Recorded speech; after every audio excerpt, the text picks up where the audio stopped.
Hello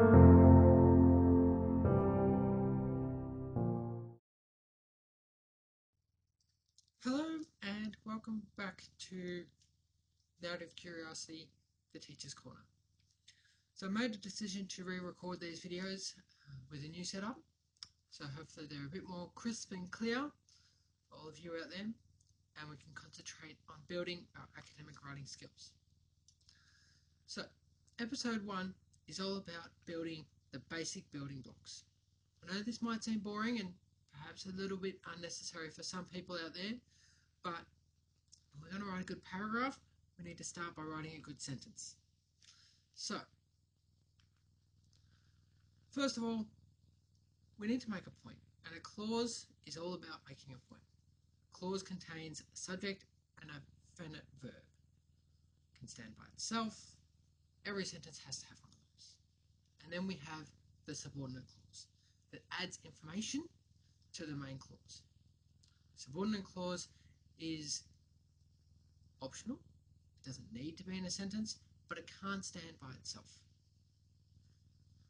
Without the main clause, we don't necessarily know what it's describing, what's actually happening.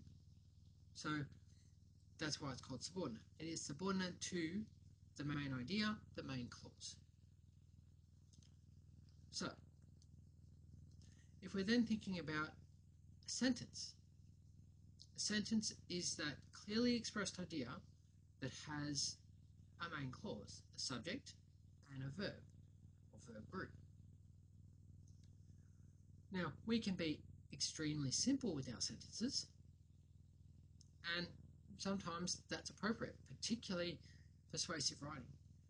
A good, clear, short, sharp, simple sentence has really good impact. And that simple sentence just has a main clause. It's useful for highlighting the point, or as I say in persuasive writing, really driving it home and making people get the message, feel that impact that you're going for. However, if we're using that too much, it's going to be a very fragmented piece, and it's going to seem like a bunch of individual sentences slammed together. It makes writing seem quite juvenile, and it's probably something that a lot of primary school kids, my 5-year-old learning to write is doing quite a bit. Short sentence after short sentence. The next type of sentences are compound sentences, and it's where we're sticking those two sentences together that have two main clauses using a conjunction. And, but, yet, because, and, technically it's there, but we don't use it very often, nor. Now, in these situations, because both sentences are, in fact, sentences by themselves, we can have them as separate entities. The cat sat on the bed. The cat cleaned himself. Two simple sentences we can put together. The cat sat on his bed and was cleaning himself. Change a couple of words, put them together, we have a compound sentence. Not overly complicated. Now, of course, we don't want to use too many of these either, because they don't actually impose hierarchy of thought or logic. So particularly if we were using them to express an idea, we're pretty much always saying these ideas are equal.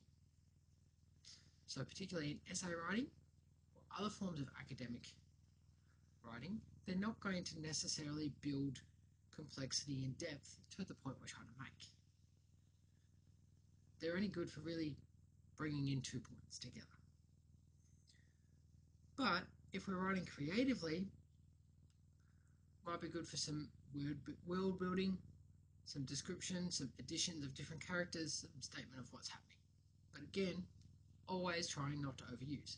Variety is key, particularly for narrative writing. Now, the third type of sentence is perhaps the most important when it comes to academic writing, and that's complex sentences. This is where you get one main clause only, really, and putting in at least one subordinate clause. You're adding information to that clause. whether that's a description of what time something happened, where something happened, the weather, particularly in narrative writing. Those ones are sort of common, particularly front loading. The time is quite a common strategy that authors will use. But in academic writing, we tend to use it to add information potentially about a character, that we're writing a main idea about. So the stylistic note here that we need to be aware of is that it creates hierarchy. And we're putting these ideas together using a comma. And if we use too many commas and we're adding too many subordinate clauses, the hierarchy gets a little bit confusing. We don't actually know what the main point is anymore. So we need to keep it brief to an extent. We also need to think about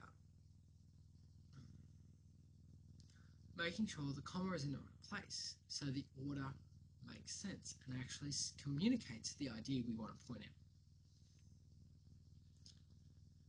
I'll show you an example, and this is again fairly relevant because fortunately could be a possibility soon. Come November, who knows, he might be President of the United States again. But if we have a look at these three different representations of primarily the same sentence, Donald Trump, comma, who is the President of the United States, comma, is a dangerous narcissist. The main idea here is that Donald Trump is a dangerous narcissist. And, I would think most of us would probably agree with that. The subordinate clause is that he happens to be the President of the United States. Because currently that's not true. The second one, the President of the United States, Donald Trump, is a dangerous narcissist. Donald Trump there is actually the subordinate clause. What we're saying is that the President of the United States is always a dangerous narcissist, which to some extent is probably true, and probably true of all politicians, as anyone looking to high office must be fairly confident and potentially a little bit full of themselves. But that might not be the point we're trying to make. So let's look at the third one. Donald Trump, comma, who is a dangerous narcissist, is the President of the United States. Thankfully, this statement is so not true at the moment, and fingers crossed it isn't. But this example, the subordinate clause is that he's a dangerous narcissist. The main clause is that Donald Trump is the President of the United States. So in this example, these series of examples, what we're saying is that by changing the order of words and where the comma sits in the sentence, we're changing the overall meaning. Who we're actually saying is the narcissist, and what is perhaps the most important element.